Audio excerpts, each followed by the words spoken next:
ఏటే ఏటి నీ ఉద్దేశం ఏంటి చెప్పు.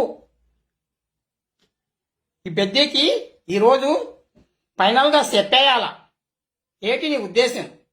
పగులేమో కన్ను కొట్టి రమ్మంటావు, రాత్రి అయితేనేమో వచ్చేసరికి 1/2 కిలోమీటర్ దూరం పారిపోతావు. అసలు నన్ను పెళ్లి చేసుకుంటావా లేదా? ఏటి ఏటి చెప్పే, నీ ఉద్దేశం ఏంటి చెప్పు. ఈరోజు మీ అయ్య లేడు, రమ్మన్నావు, కానీ నువ్వేం చేశావు? నన్నే మోసం చేశావు. ఏటే ఇది? ఏటి సర్టిఫికెట్? ఎవరితో సిటీలో తిరిగేసి కడుపు తెచ్చుకున్నావు? ప్రెగ్నెన్సీ సర్టిఫికెట్ అది.